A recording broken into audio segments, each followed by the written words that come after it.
Hi hello ನಮಸ್ತೆ ಎಲ್ಲರಿಗೂ media ಜಗತ್ತು ಚಾನಲಿನ ಮತ್ತೊಂದು ವಿಡಿಯೋಗೆ ಸ್ವಾಗತ ಸುಸ್ವಾಗತ.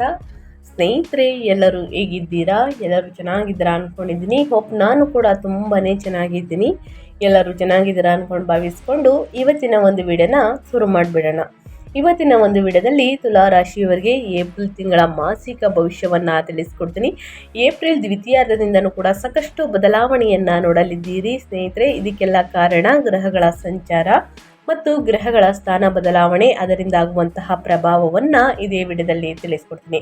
ಯಾವ ದಿನಾಂಕದಿಂದ ಎಚ್ಚರಿಕೆ ವಹಿಸಬೇಕು, ಆ ಸಮಯದಲ್ಲಿ ಗ್ರಹಗಳ ಸಂಚಾರ ಹೇಗಿರಲಿದೆ, ನಿಮ್ಮ ವ್ಯಾಪಾರ ವ್ಯವಹಾರದಲ್ಲಿ, ಹಣಕಾಸಿನಲ್ಲಿ, ವೃತ್ತಿ ಜೀವನದಲ್ಲಿ, ಉದ್ಯೋಗದಲ್ಲಿ, ಇನ್ನು ನಿಮ್ಮ ಮಕ್ಕಳ ಭವಿಷ್ಯ, ಎಜುಕೇಷನ್ ಬಗ್ಗೆ ಏನೆಲ್ಲ ಬದಲಾವಣೆಗಳನ್ನು ತುಲಾರಾಶಿಯವರು ನೋಡಲಿದ್ದೀರಿ, ಯಾವುದರ ಬಗ್ಗೆ ಎಚ್ಚರಿಕೆ ವಹಿಸಬೇಕು ಅನ್ನೋದನ್ನ ಕಂಪ್ಲೀಟ್ ಆಗಿ ಇದೇ ವಿಡಿಯೋದಲ್ಲಿ ತಿಳಿಸ್ಕೊಡ್ತೀನಿ.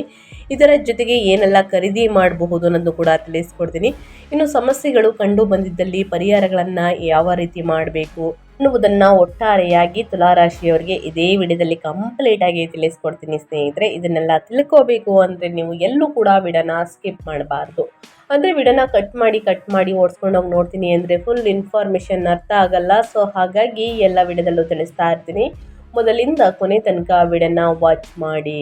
ವಿಡಿಯೋದಲ್ಲಿ ಒಳ್ಳೆ ಮಾಹಿತಿ ಸಿಕ್ಕಿದ್ದಲ್ಲಿ ತಪ್ಪದೆ ವಿಡಿಯೋಗೊಂದು ಲೈಕ್ ಕೊಟ್ಟು, ಇನ್ನೂ ನನ್ನ ಚಾನಲ್ನ ಸಬ್ಸ್ಕ್ರೈಬ್ ಮಾಡ್ಕೊಂಡಿಲ್ಲ ಅಂದರೆ ಮೀಡಿಯಾಗೆ ಸಬ್ಸ್ಕ್ರೈಬ್ ಆಗಿ ನಿಮ್ಮ ಅಭಿಪ್ರಾಯಗಳನ್ನು ಕಮೆಂಟ್ ಬಾಕ್ಸಲ್ಲಿ ತಿಳಿಸಬಹುದು. ಯಾರೆಲ್ಲ ಸಬ್ಸ್ಕ್ರೈಬ್ ಮಾಡಿಕೊಂಡು ಪ್ರತಿನಿತ್ಯ ವಿಡಿಯೋ ವಾಚ್ ಮಾಡ್ತಿದ್ದೀರಾ ತುಲಾರಾಶಿಯವರಿಗೆ, ಅಂಥವರಿಗೆ ಥ್ಯಾಂಕ್ ಯು ಸೋ ಮಚ್ ಅಂತ ಹೇಳ್ತಾ, ನಿಮಗೂ ಮತ್ತು ನಿಮ್ಮ ಕುಟುಂಬಕ್ಕೆ ತುಂಬಾ ಒಳ್ಳೆಯದಾಗಲಿ.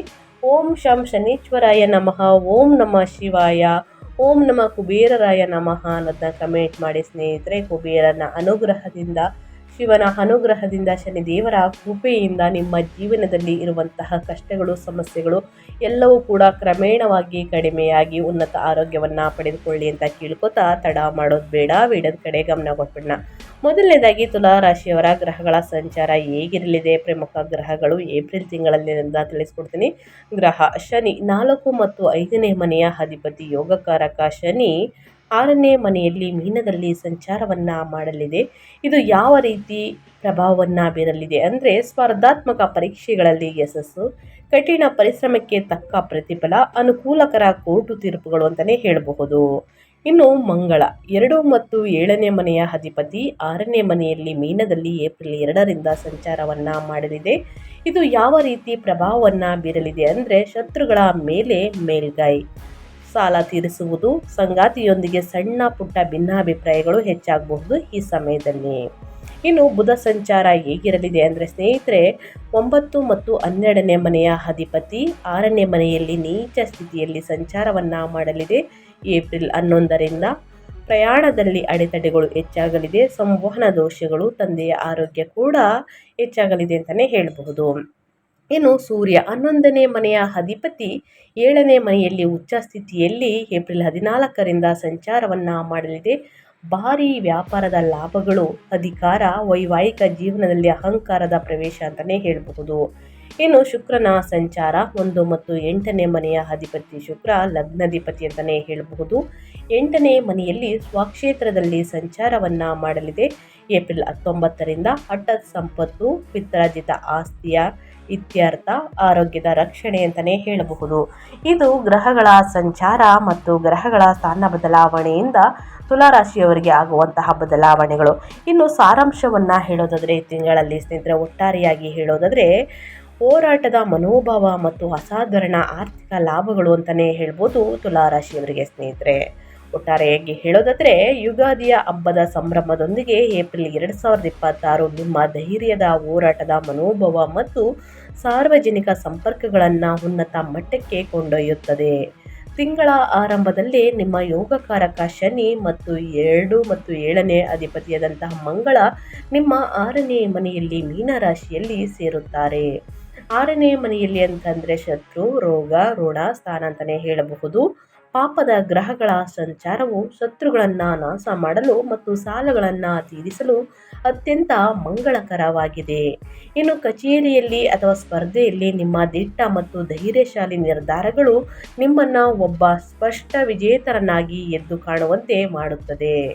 ಇನ್ನು ಮತ್ತೊಂದೆಡೆ ಸ್ನೇಹಿತರೆ, ಏಪ್ರಿಲ್ 14ರಂದು 11ನೇ ಮನೆಯ ಲಾಭಾಧಿಪತಿಯಾದಂತಹ ಸೂರ್ಯನು ನಿಮ್ಮ 7ನೇ ಮನೆಯಲ್ಲಿ ಅಂದರೆ ಮೇಷರಾಶಿಯಲ್ಲಿ ಉಚ್ಚ ಸ್ಥಿತಿಯನ್ನು ತಲುಪುವುದು ವ್ಯಾಪಾರ ಮಾಲೀಕರಿಗೆ ಒಂದು ಸುವರ್ಣಾವಕಾಶವಾಗಿದೆ.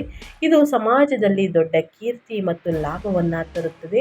ಅದ್ಯಾಗೋ ನಿಮ್ಮ ಲಗ್ನಾಧಿಪತಿಯಾದಂಥ ಶುಕ್ರನು ಏಪ್ರಿಲ್ 19ರಂದು 8ನೇ ಮನೆಯ ಅಂದರೆ ತನ್ನ ಸ್ವಂತ ರಾಶಿಯಾದ ವೃಷಭಕ್ಕೆ ಚಲಿಸುವುದರಿಂದ ಹಠಾತ್ ವೈಯಕ್ತಿಕ ಬದಲಾವಣೆಗಳು ಅಥವಾ ರಹಸ್ಯದ ವಿಷಯಗಳ ಬಗ್ಗೆ ನಿಮ್ಮ ಆಸಕ್ತಿಯನ್ನು ಹೆಚ್ಚಿಸುತ್ತದೆ ಅಂತಲೇ ಹೇಳಬಹುದು. ಇದು ಗ್ರಹಗಳ ಸಂಚಾರ ಮತ್ತು ಗ್ರಹಗಳ ಸ್ಥಾನ ಬದಲಾವಣೆಯಿಂದ ಆಗುವಂತಹ ಪ್ರಭಾವ ಅಂತಲೇ ಹೇಳ್ಬೋದು. ಇನ್ನು ಒಂದೊಂದಾಗಿ ತಿಳಿಸೋದಾದರೆ ವ್ಯಾಪಾರ ವ್ಯವಹಾರದ ಬಗ್ಗೆ ಅಂದರೆ ನಿಮ್ಮ ಕೆರಿಯರ್, ಬಿಸ್ನೆಸ್ ಬಗ್ಗೆ, ಎಜುಕೇಷನ್ ಬಗ್ಗೆ, ಫ್ಯಾಮಿಲಿ ಬಗ್ಗೆ, ಸ್ನೇಹಿತರೆ ನಿಮ್ಮ ಹೆಲ್ತ್ ಬಗ್ಗೆ ಹೇಳೋದಾದರೆ ಏನೆಲ್ಲ ಬದಲಾವಣೆಯನ್ನು ಗ್ರಹಗಳು ಸೂಚಿಸಲಿದೆ, ಯಾವುದರ ಬಗ್ಗೆ ಮುನ್ನೆಚ್ಚರಿಕೆಗಳನ್ನು ತೆಗೆದುಕೊಳ್ಬೇಕು ತುಲಾರಾಶಿಯವರನ್ನ ನೋಡೋದಾದರೆ ಮೊದಲನೇದಾಗಿ ನಿಮ್ಮ ಫೈನಾನ್ಸ್ ಅಂದರೆ ಹಣಕಾಸಿನ ಬಗ್ಗೆ, ಆರ್ಥಿಕ ಜೀವನ ಹೇಗಿರಲಿದೆ, ಏನೆಲ್ಲ ಖರೀದಿ ಮಾಡುವಂತಹ ಯೋಗ ಇದೆ ಅಂತ ನೋಡ್ತಾ ಹೋಗೋಣ. ಆರ್ಥಿಕವಾಗಿ ಈ ತಿಂಗಳು ಗಮನಾರ್ಹ ಪ್ರಗತಿಯನ್ನು ದಾಖಲಿಸುತ್ತದೆ. 2ನೇ ಧನಾಧಿಪತಿಯಾದಂತಹ ಮಂಗಳನು 6ನೇ ಮನೆಯಲ್ಲಿ ಇರುವುದರಿಂದ ಅದು ಋಣಸ್ಥಾನ ಅಂತಲೇ ಹೇಳ್ಬೋದು. ಹಳೆಯ ಸಾಲಗಳನ್ನು ತೀರಿಸಲು ನೀವು ಮಾರ್ಗಗಳನ್ನು ಕಂಡುಕೊಳ್ಳುವಿರಿ. ನೀವು ಸ್ವಲ್ಪ ಕಟ್ಟುನಿಟ್ಟಾಗಿ ವರ್ತಿಸಿದರೆ ಇತರರಿಗೆ ನೀಡಿದ ಕೈ ಸಾಲದ ಹಣವು ವಸೂಲಿಯಾಗುತ್ತದೆ ಸ್ನೇಹಿತರೆ. ಅದೇ ಸಮಯದಲ್ಲಿ ಏಪ್ರಿಲ್ 14ರಂದು ಉಚ್ಚ ಸೂರ್ಯನು ನಿಮ್ಮ ಲಗ್ನದ ಮೇಲೆ ನೇರ ದೃಷ್ಟಿ ಸ್ನೇಹಿತರೆ ಬೀರುವುದು ಮತ್ತು ಆತನು 11ನೇ ಮನೆ ಅಂದರೆ ಲಾಭಾಧಿಪತಿಯಾಗಿರುವುದು ಸಂಪತ್ತಿನ ಅನಿರೀಕ್ಷಿತ ಅರಿವನ್ನು ಖಚಿತಪಡಿಸುತ್ತದೆ. ಇದಲ್ಲದೆ ಏಪ್ರಿಲ್ 19ರಂದು ಲಗ್ನಾಧಿಪತಿಯಾದಂತಹ ಶುಕ್ರನು 8ನೇ ಮನೆಯಲ್ಲಿ ತನ್ನ ಸ್ವಂತ ರಾಶಿಗೆ ಚಲಿಸುವುದು ನಿಮ್ಮ ಜೀವನ ಸಂಗಾತಿಯ ಮೂಲಕ ಅಥವಾ ವಿಮೆ, ಪಿತ್ರಾರ್ಜಿತ ಆಸ್ತಿಗಳ ರೂಪದಲ್ಲಿ ಹಠಾತ್ ಆರ್ಥಿಕ ಲಾಭಗಳನ್ನು ತರುತ್ತದೆ ಅಂತಲೇ ಹೇಳಬಹುದು. ಇದು ನಿಮ್ಮ ಆರ್ಥಿಕ ಜೀವನ ಏನೆಲ್ಲ ಬದಲಾವಣೆಯನ್ನು ನೋಡಲಿದ್ದೀರಿ, ಯಾವುದರ ಬಗ್ಗೆ ಮುನ್ನೆಚ್ಚರಿಕೆಗಳನ್ನು ತೆಗೆದುಕೊಳ್ಬೇಕು ತುಲಾರಾಶಿಯವರನ್ನ ಒಟ್ಟಾರೆಯಾಗಿ ತಿಳಿಸ್ಕೊಟ್ಟಿದ್ದೀನಿ.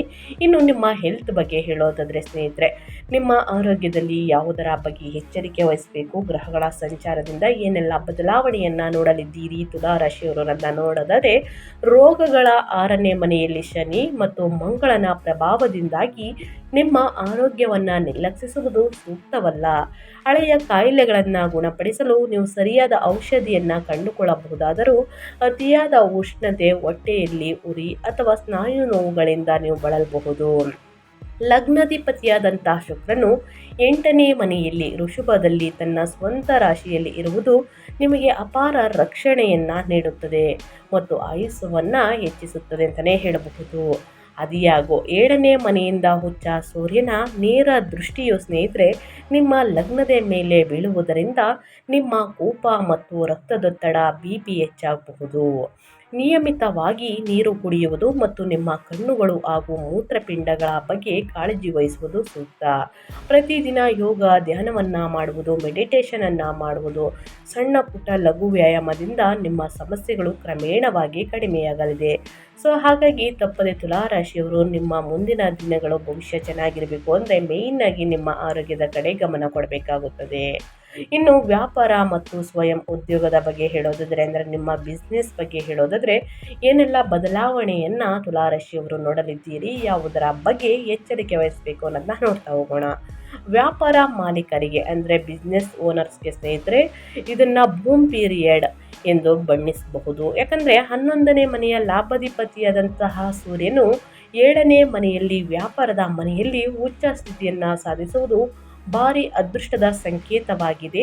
ಇದು ನಿಮಗೆ ಸರ್ಕಾರಿ ಟೆಂಡರ್ಗಳು, ಪ್ರಮುಖ ಕ್ಲೈಂಟ್ಗಳು ಅಥವಾ ಬಹುರಾಷ್ಟ್ರೀಯ ಕಂಪನಿಗಳಾದಂತಹ MNCs ದೊಡ್ಡ ಗುತ್ತಿಗೆಗಳನ್ನು ಕಾಂಟ್ರಾಕ್ಟ್ಸ್ ತರುತ್ತದೆ ಅಂತಲೇ ಹೇಳಬಹುದು. ನಿಮ್ಮ ಬ್ರ್ಯಾಂಡ್ ಇಮೇಜ್ 10 ಪಟ್ಟು ಗುಣಿಸಲ್ಪಡುತ್ತದೆ ಸ್ನೇಹಿತರೆ. ಅದಿಯಾಗೋ ಒಂದು ಸಣ್ಣ ಎಚ್ಚರಿಕೆ ಅಂದರೆ 7ನೇ ವ್ಯಾಪಾರಿ ಅಧಿಪತಿಯಾದಂತಹ ಮಂಗಳನು 6ನೇ ಮನೆಯಲ್ಲಿ ಅಂದರೆ 6ನೇ ಮನೆ ಯಾವ ರೀತಿ ಇರಲಿದೆ ಅಂದರೆ ರೋಗ, ವಿವಾದಗಳು ಮನೆ ಅಂತಲೇ ಹೇಳಬಹುದು ಇರುವುದರಿಂದ ಲಾಭದ ಹಂಚಿಕೆಗೆ ಸಂಬಂಧಿಸಿದಂತೆ ವ್ಯಾಪಾರ ಪಾಲುದಾರರೊಂದಿಗೆ ಸಣ್ಣ ಭಿನ್ನಾಭಿಪ್ರಾಯಗಳು ಬರಬಹುದು. ನನ್ನಿಂದಲೇ ಎಲ್ಲವೂ ನಡೆಯುತ್ತಿದೆ ಎಂಬ ಅಹಂಕಾರದ ಭಾವನೆ ಮೂಡಬಹುದು. ಇದನ್ನು ನೀವು ನಿಯಂತ್ರಣದಲ್ಲಿಟ್ಟುಕೊಂಡ್ರೆ ಸ್ನೇಹಿತರೆ ನಿಮ್ಮ ವ್ಯಾಪಾರವು ಅಡೆತಡೆ ಇಲ್ಲದೆ ಸಾಗುತ್ತದೆ ಅಂತಲೇ ಹೇಳಬಹುದು. ಮೊದಲನೇದಾಗಿ ಪ್ರತಿಯೊಬ್ಬರಿಗೂ ತಿಳಿಸುವುದು ಏನಂದರೆ ಫಸ್ಟು ಅಹಂಕಾರವನ್ನು ಬಿಡಿ ಸ್ನೇಹಿತರೆ. ಏನು ಸಾಧಿಸಿ ನಾವು ಮೇಲಕ್ಕೆ ಹೋಗುವುದಿಲ್ಲ ಸ್ನೇಹಿತರೆ. ಒಂದು 4 ಜನರಿಗೆ ಒಳ್ಳೆಯದನ್ನು ಮಾಡೋಕ್ಕಾಗಲಿಲ್ಲ ಅಂತಂದರೆ ಸ್ನೇಹಿತರೆ, ಕೆಟ್ಟದನ್ನು ಮಾಡಬಾರ್ದು. ಇದನ್ನು ಮನಸ್ಸಿನಲ್ಲಿ ಇಟ್ಕೊಂಡು ಆ ಈಗೋಪಾಗನ್ನೆಲ್ಲ ಬಿಟ್ಟು ಸ್ನೇಹಿತರೆ, ಒಳ್ಳೆ ಭಾವನೆಯಿಂದ ಸ್ನೇಹಿತರೆ ಸಹಾಯವನ್ನು ಮಾಡ್ತಾ ನಾವು ಬೆಳೀತಾ ಹೋದರೆ ಒಳಿತು ಅಂತಲೇ ಹೇಳ್ಬೋದು. ಇದು ನಿಮ್ಮ ವ್ಯಾಪಾರವು ಅಡೆತಡೆ ಇಲ್ಲದೆ ಸಾಗುತ್ತದೆ. ಇದು ನಿಮ್ಮ ಬಿಸ್ನೆಸ್ ಬಗ್ಗೆ ಹೇಳೋದಾದರೆ, ವ್ಯಾಪಾರ ವ್ಯವಹಾರ ಅಂದರೆ ನಿಮ್ಮ ಕೆರಿಯರಲ್ಲಿ ಏನೆಲ್ಲ ಬದಲಾವಣೆಯನ್ನು ನೋಡಲಿದ್ದೀರಿ, ಯಾವುದರ ಬಗ್ಗೆ ಎಚ್ಚರಿಕೆ ವಹಿಸಬೇಕು. ನಿಮ್ಮ ಉದ್ಯೋಗ ವೃತ್ತಿ ಜೀವನದ ಪ್ರಕಾರ ಹೇಳೋದಾದರೆ, ಈ ತಿಂಗಳು ಗ್ರಹಗಳ ಸಂಚಾರವು ಉದ್ಯೋಗಸ್ಥ ವೃತ್ತಿಪರರಿಗೆ ಅಪಾರ ಪ್ರಾಬಲ್ಯವನ್ನು ನೀಡುತ್ತದೆ. 6ನೇ ಮನೆಯು ಸೇವೆಯ ಅಂತಂದರೆ ಉದ್ಯೋಗದ ಮನೆಯಾಗಿದೆ. ಇಲ್ಲಿ ಯೋಗಕಾರಕ ಶನಿ ಮತ್ತು ಮಂಗಳನ ಸಂಯೋಗದಿಂದ ಕಚೇರಿಯಲ್ಲಿ ಎಲ್ಲರೂ ನಿಮ್ಮ ದೃಢ ನಿಶ್ಚಯ ಮತ್ತು ಕಾರ್ಯಕ್ಷಮತೆಯಿಂದ ಬೆರಗಾಗುತ್ತಾರೆ. ಸ್ಥಗಿತಗೊಂಡಿದ್ದ ಅಥವಾ ಸಂಕೀರ್ಣವಾದ ಪ್ರಾಜೆಕ್ಟ್ಗಳನ್ನು ಪೂರ್ಣಗೊಳಿಸುವಲ್ಲಿ ನೀವು ಮುಂಚೂಣಿಯಾಗಿರುತ್ತೀರಿ. ನಿಮ್ಮ ವಿರುದ್ಧ ಪಿತೂರಿ ನಡೆಸುವವರು ಸಹ ನಿಮ್ಮ ಎದುರು ತಲೆಬಾಗುವಂತರಾಗುತ್ತದೆ. ಏಪ್ರಿಲ್ 14ರಂದು 11ನೇ ಮನೆಯ ಅಧಿಪತಿಯಾದಂತಹ ಸೂರ್ಯನು 7ನೇ ಮನೆಯಲ್ಲಿ ಉಚ್ಚನಾಗುವುದು ಕೆಲಸದ ಸ್ಥಳದಲ್ಲಿ ನಿಮ್ಮ ಪ್ರಭಾವಗಳನ್ನು ಇನ್ನಷ್ಟು ಹೆಚ್ಚಿಸುತ್ತದೆ. ಉನ್ನತ ಅಧಿಕಾರಿಗಳಿಂದ ನಿಮಗೆ ಸಂಪೂರ್ಣ ಬೆಂಬಲ ಸಿಗುತ್ತದೆ. ಆದಾಗ್ಯೂ 9ನೇ ಮನೆಯ ಅಧಿಪತಿಯಾದಂತಹ ಭಾಗ್ಯಾಧಿಪತಿಯಾದಂತಹ ಬುಧನು ನೀಚನಾಗಿರುವುದರಿಂದ ಅದೃಷ್ಟಕ್ಕಿಂತ ನಿಮ್ಮ ಕಠಿಣ ಪರಿಶ್ರಮವೇ ನಿಮ್ಮನ್ನು ಹೆಚ್ಚು ರಕ್ಷಿಸುತ್ತದೆ ಎಂಬುದನ್ನು ನೆನಪಿನಲ್ಲಿಡಿ. ಇತರರ ವಿಚಾರಗಳಲ್ಲಿ ಹಸ್ತಕ್ಷೇಪ ಮಾಡದೆ ನಿಮ್ಮ ಕೆಲಸದತ್ತ ಗಮನ ಹರಿಸಿದರೆ ಬಡ್ತಿ ಅಂದರೆ ಪ್ರಮೋಷನ್ ಕೂಡ ಸಿಗುವುದು ಖಚಿತ. ವ್ಯಾಪಾರ ವ್ಯವಹಾರದಲ್ಲಿ ನಿಮ್ಮ ಬಿಸ್ನೆಸ್ ಬಗ್ಗೆ ಏನೆಲ್ಲ ಬದಲಾವಣೆಯನ್ನು ನೋಡಲಿದ್ದೀರಿ, ನಿಮ್ಮ ಹೆಲ್ತ್ ಬಗ್ಗೆ ಮತ್ತು ನಿಮ್ಮ ಹಣಕಾಸಿನ ಬಗ್ಗೆ, ನಿಮ್ಮ ಫೈನಾನ್ಸ್ ಬಗ್ಗೆ ಯಾವುದರ ಬಗ್ಗೆ ಮುನ್ನೆಚ್ಚರಿಕೆಗಳನ್ನು ತೆಗೆದುಕೊಳ್ಳಬೇಕು ತುಲಾರಾಶಿಯವರನ್ನ ಕಂಪ್ಲೀಟಾಗಿ ತಿಳಿಸ್ಕೊಟ್ಟಿದ್ದೀನಿ. ಇನ್ನು ಕುಟುಂಬ ಮತ್ತು ವೈಯಕ್ತಿಕ ಜೀವನದ ಬಗ್ಗೆ, ನಿಮ್ಮ ಪ್ರೇಮದ ಸಂಬಂಧದ ಬಗ್ಗೆ ಏನೆಲ್ಲ ಬದಲಾವಣೆಯನ್ನು ನೋಡಲಿದ್ದೀರಿ, ಯಾವುದರ ಬಗ್ಗೆ ಮುನ್ನೆಚ್ಚರಿಕೆಗಳನ್ನು ತೆಗೆದುಕೊಳ್ಬೇಕು ಅನ್ನೋದನ್ನ ನೋಡ್ತಾ ಹೋಗೋಣ. 7ನೇ ಮನೆಯಲ್ಲಿ ಸಂಗಾತಿಯ ಮನೆ ಅಂತಲೇ ಹೇಳಬಹುದು. ಉಚ್ಚ ಸೂರ್ಯ ಮತ್ತು 6ನೇ ಮನೆಯಲ್ಲಿ ಅಂದರೆ ಶತ್ರುಗಳ ಮನೆ. 7ನೇ ಅಧಿಪತಿಯಾದಂತಹ ಮಂಗಳನು ನಿಮ್ಮ ವೈವಾಹಿಕ ಜೀವನದಲ್ಲಿ ತೀವ್ರವಾದ ಅಹಂಕಾರದ ಘರ್ಷಣೆಗಳು ಮತ್ತು ಅಧಿಕಾರಕ್ಕಾಗಿನ ಹೋರಾಟವನ್ನು ಉಂಟು ಮಾಡುತ್ತದೆ. ನಾನು ಹೇಳಿದ್ದನ್ನೇ ನೀನು ಕೇಳಬೇಕು ಎಂಬ ನಿಮ್ಮ ವರ್ತನೆಯು ಗಂಡ ಹೆಂಡತಿಯ ನಡುವೆ ತಪ್ಪು ಗ್ರಹಿಕೆಗೆ ಕಾರಣವಾಗುತ್ತದೆ. ಒಬ್ಬರಿಗೊಬ್ಬರು ಸ್ಪೇಸ್ ಕೊಡುವುದು ಬಹಳ ಮುಖ್ಯ. ಇನ್ನು 9ನೇ ಮನೆಯಲ್ಲಿ ಗುರುವಿನ ಸಂಚಾರವು ನಿಮ್ಮ ತಂದೆಯಿಂದ ಬೆಂಬಲವನ್ನು ಒದಗಿಸುತ್ತದೆ. ಏಪ್ರಿಲ್ 19ರ ನಂತರ 8ನೇ ಮನೆಯಲ್ಲಿ ಶುಕ್ರನ ಸಂಚಾರವು ನಿಮ್ಮ ಜೀವನ ಸಂಗಾತಿಯೊಂದಿಗಿನ ದೈಹಿಕ ಅನ್ಯೋನ್ಯತೆಯನ್ನು ಹೆಚ್ಚಿಸುತ್ತದೆ. ಹಳೆಯ ಜಗಳಗಳನ್ನು ಬಗೆಹರಿಸುತ್ತದೆ ಮತ್ತು ಪ್ರಣಯಭರಿತ ವಾತಾವರಣವನ್ನು ಸೃಷ್ಟಿಸುತ್ತದೆ ಸ್ನೇಹಿತರೆ. ಇನ್ನು 5ನೇ ಮನೆಯಲ್ಲಿರುವಂತಹ ರಾಹುವು ಕೆಲವೊಮ್ಮೆ ನಿಮ್ಮ ಮಕ್ಕಳ ಭವಿಷ್ಯದ ಬಗ್ಗೆ ಅಂತಂದರೆ ಅಗತ್ಯಕ್ಕಿಂತ ಸ್ನೇಹಿತರ ಆತಂಕವನ್ನು ಉಂಟು ಮಾಡಬಹುದು. ಸೊ ಹಾಗಾಗಿ ಅನಗತ್ಯ ವಾದ ವಿವಾದಗಳನ್ನು ಮಕ್ಕಳ ವಿಚಾರದಲ್ಲಿ ಮಾಡುವುದಕ್ಕೆ ಹೋಗಬೇಡಿ ನಿಮ್ಮ ಸಂಗಾತಿಯ ನಡುವೆ. ಇನ್ನು ಕುಟುಂಬದಲ್ಲಿ ಸಣ್ಣ ಪುಟ್ಟ ಮನಸ್ತಾಪಗಳು ವಾದ ವಿವಾದಗಳು ಬಂದಿದ್ದಲ್ಲಿ ಆದಷ್ಟು ಕೂತು ಮಾತನಾಡಿ ಬಗೆಹರಿಸಿಕೊಳ್ಳಿ, ಒಳಿತಾಗಲಿದೆ. ಇನ್ನು ಶಿಕ್ಷಣ ಮತ್ತು ವಿದ್ಯಾರ್ಥಿಗಳ ಬಗ್ಗೆ ಹೇಳೋದಾದರೆ, ನಿಮ್ಮ ವಿದ್ಯಾಭ್ಯಾಸದಲ್ಲಿ ಏನೆಲ್ಲ ಬದಲಾವಣೆಯನ್ನು ನೋಡಲಿದ್ದೀರಿ, ಯಾವುದರ ಬಗ್ಗೆ ಎಚ್ಚರಿಕೆ ವಹಿಸಬೇಕು ಅನ್ನೋದನ್ನ ನೋಡ್ತಾ ಹೋಗೋಣ. 5ನೇ ಅಧಿಪತಿಯಾದಂತಹ ಅಂದರೆ ವಿದ್ಯಾಧಿಪತಿಯಾದಂತಹ ಶನಿಯು 6ನೇ ಮನೆಯಲ್ಲಿ ಇರುವುದರಿಂದ ಮತ್ತು 9ನೇ ಅಧಿಪತಿಯಾದಂತಹ ಬುಧನು ನೀಚನಾಗಿರುವುದರಿಂದ ಹೊಸ ಶೈಕ್ಷಣಿಕ ವರ್ಷದ ಆರಂಭದಲ್ಲಿ ನಿಮ್ಮ ಅಧ್ಯಯನದಲ್ಲಿ ತೀವ್ರ ಪೈಪೋಟಿಯನ್ನು ಎದುರಿಸಬೇಕಾಗುತ್ತದೆ. ಆದಾಗ್ಯೂ 6ನೇ ಮನೆಯು ಸ್ಪರ್ಧಾತ್ಮಕ ಪರೀಕ್ಷೆಗಳನ್ನು ಆಳುವುದರಿಂದ ಹಗಲು ರಾತ್ರಿ ಕಷ್ಟಪಟ್ಟು ಓದುವವರು ಶನಿಯ ಕಾರಕತ್ವ ಗ್ರೂಪ್ಸ್ ಮತ್ತು ಸಿವಿಲ್ ಸರ್ವಿಸ್ನಂತಹ ಪರೀಕ್ಷೆಗಳಲ್ಲಿ ಅದ್ಭುತ ಯಶಸ್ಸನ್ನು ಸಾಧಿಸುತ್ತಾರೆ. ನೀವು ಸೋಮಾರಿತನವನ್ನು ಬದಿಗೊತ್ತಿ ಸರಿಯಾದ ಯೋಜನೆಯೊಂದಿಗೆ ಅಧ್ಯಯನವನ್ನು ಮಾಡಬೇಕಾಗುತ್ತದೆ ಸ್ನೇಹಿತರೆ. ಸೊ ಹಾಗಾಗಿ ವಿದ್ಯಾರ್ಥಿಗಳು ಯಾವುದರ ಬಗ್ಗೆ ಎಚ್ಚರಿಕೆ ವಹಿಸಬೇಕು, ಏನೆಲ್ಲ ಅದೃಷ್ಟವನ್ನು ನೋಡಲಿದ್ದೀರಿ ಅನ್ನೋದನ್ನ ಒಟ್ಟಾರೆಯಾಗಿ ತುಲಾರಾಶಿಯವರಿಗೆ ತಿಳಿಸ್ಕೊಟ್ಟಿದ್ದೀನಿ. ಇನ್ನು ಏಪ್ರಿಲ್ ತಿಂಗಳಲ್ಲಿ 2026 ಏಪ್ರಿಲ್ ತಿಂಗಳಲ್ಲಿ ಅನುಸರಿಸಬೇಕಾದ ಸ್ನೇಹಿತರೆ ಜ್ಯೋತಿಷ್ಯದ ಪರಿಹಾರಗಳನ್ನು ತಿಳಿಸ್ಕೊಡ್ತೀನಿ. ಆದಷ್ಟು ಈ ಪರಿಹಾರಗಳನ್ನು ಅನುಸರಿಸುವುದರಿಂದ ಕಷ್ಟಗಳು ಸಮಸ್ಯೆಗಳು ಕ್ರಮೇಣವಾಗಿ ಕಡಿಮೆಯಾಗಲಿದೆ. 6ನೇ ಮನೆಯಲ್ಲಿ ಮಂಗಳ ಮತ್ತು ಶನಿಯಿಂದ ಉಂಟಾಗುವಂತಹ ಕೋಪ ಮತ್ತು ಆತುರವನ್ನು ನಿಯಂತ್ರಿಸಲು ಪ್ರತಿ ಮಂಗಳವಾರ ಹನುಮಾನ್ ಚಾಲಿಸವನ್ನು ಪಠಿಸಿ. ಇನ್ನು ನಿಮ್ಮ ವೈವಾಹಿಕ ಜೀವನದಲ್ಲಿನ ಅಹಂಕಾರವನ್ನು ಕಡಿಮೆ ಮಾಡಲು ಅಂದರೆ ಈಗೋ ಕಡಿಮೆ ಮಾಡಲು ಏಪ್ರಿಲ್ 14ರಿಂದ ಪ್ರತಿದಿನ ಬೆಳಿಗ್ಗೆ ಸೂರ್ಯ ದೇವರಿಗೆ ಅಗ್ರ್ಯವನ್ನು ಅಂದರೆ ನೀರನ್ನು ಅರ್ಪಿಸಿ ಮತ್ತು ನಿಮ್ಮ ತಂದೆ ತಾಯಿಯನ್ನು ಗೌರವಿಸಿ ಆಶೀರ್ವಾದವನ್ನು ತೆಗೆದುಕೊಳ್ಳಿ. ಇದು ಸೂರ್ಯನ ಪರಿಹಾರ ಅಂತಲೇ ಹೇಳಬಹುದು. ಇನ್ನು ಮಹಾಲಕ್ಷ್ಮಿ ದೇವಿಯ ಆರಾಧನೆ ನಿಮ್ಮ ಲಗ್ನಾಧಿಪತಿಯಾದಂತಹ ಶುಕ್ರನ ಬಲವನ್ನು ಸ್ಥಿರಗೊಳಿಸಲು ಮತ್ತು 8ನೇ ಮನೆಯ ಅಡೆತಡೆಗಳನ್ನು ಸ್ನೇಹಿತರೆ ತಡೆಯಲು ಶುಕ್ರವಾರದಂದು ಕನಕದಾರ ಸ್ತೋತ್ರವನ್ನು ಪಠಿಸಿ ಅಥವಾ ಲಕ್ಷ್ಮೀ ದೇವಿಯನ್ನು ಪೂಜಿಸಿ ಓಂ ಶ್ರೀ ಮಹಾಲಕ್ಷ್ಮಿ ನಮಃ ಎಂಬ ಮಂತ್ರವನ್ನು ಸ್ನೇಹಿತರೆ 12 ಬಾರಿ ಹೇಳಿ. ಸಂಪತ್ತು ಹೆಚ್ಚಾಗಲಿದೆ, ಹಣಕಾಸಿನಲ್ಲಿದ್ದ ಪ್ರಾಬ್ಲಮ್ಗಳು ನಿವಾರಣೆಯಾಗಲಿದೆ ಅಂತಲೇ ಹೇಳಬಹುದು. 7ನೇ ಮನೆಯಲ್ಲಿ ಅಂದರೆ ಹುಚ್ಚ ಸೂರ್ಯನಿಂದ ಉಂಟಾಗುವಂತಹ ಅಹಂಕಾರವನ್ನು ಕಡಿಮೆ ಮಾಡಲು ಮತ್ತು 6ನೇ ಮನೆಯಲ್ಲಿರುವಂತಹ ಗ್ರಹಗಳ ಸಂಪೂರ್ಣ ಶುಭ ಫಲಿತಾಂಶಗಳನ್ನು ಪಡೆಯಲು ತುಲಾರಾಶಿಯವರು ಈ ಪರಿಹಾರಗಳನ್ನು ಅನುಸರಿಸಿದಲ್ಲಿ ಕಷ್ಟಗಳು ಸಮಸ್ಯೆಗಳು ಕ್ರಮೇಣವಾಗಿ ಕಡಿಮೆಯಾಗಲಿದೆ. ತಪ್ಪದೆ ಈ ಸಣ್ಣ ಪುಟ್ಟ ಪರಿಹಾರದಿಂದ ದೊಡ್ಡ ಸಮಸ್ಯೆಗಳು ನಿವಾರಣೆಯಾಗಲಿದೆ. ಸೊ ಹಾಗಾಗಿ ತಪ್ಪದೇ ಮಾಡಿ ಅಂತ ಹೇಳ್ತಾ ನಾನು ವಿಡಿಯೋನ ಎಂಡ್ ಮಾಡ್ತಾ ಇದ್ದೀನಿ. ಇವತ್ತಿನ ಒಂದು ವಿಡಿಯೋದಲ್ಲಿ ಸಂಪೂರ್ಣ ಮಾಹಿತಿ ಸಿಕ್ಕಿದ್ದಲ್ಲಿ ತುಲಾರಾಶಿಯವರಿಗೆ ಈ ವಿಡಿಯೋ ಯೂಸ್ಫುಲ್ ಅನಿಸಿದ್ದಲ್ಲಿ ವಿಡಿಯೋಗೆ ಲೈಕ್ ಮಾಡೋದನ್ನ ಮರ್ತಿದ್ರೆ ಲೈಕ್ ಮಾಡಿ. ಇನ್ನೂ ನನ್ನ ಚಾನಲ್ನ ಸಬ್ಸ್ಕ್ರೈಬ್ ಮಾಡ್ಕೊಳ್ಳೋದನ್ನೇ ನೋಡ್ತಿದ್ರೆ ಇನ್ಫಾಮೀಡಿಯಾಗೆ ಸಬ್ಸ್ಕ್ರೈಬ್ ಆಗಿ ನಿಮ್ಮ ಅಭಿಪ್ರಾಯಗಳನ್ನು ಕಮೆಂಟ್ ಬಾಕ್ಸಲ್ಲಿ ತಿಳಿಸಬಹುದು. ಯಾರೆಲ್ಲ ಸಬ್ಸ್ಕ್ರೈಬ್ ಮಾಡಿಕೊಂಡು ಪ್ರತಿನಿತ್ಯ ವಿಡಿಯೋ ವಾಚ್ ಮಾಡ್ತಿದ್ದೀರಾ ಅಂಥವರಿಗೆ ಥ್ಯಾಂಕ್ ಯು ಸೋ ಮಚ್ ಅಂತ ಹೇಳ್ತಾ ನಿಮಗೂ ಮತ್ತು ನಿಮ್ಮ ಕುಟುಂಬಕ್ಕೆ ತುಂಬಾ ಒಳ್ಳೆಯದಾಗಲಿ.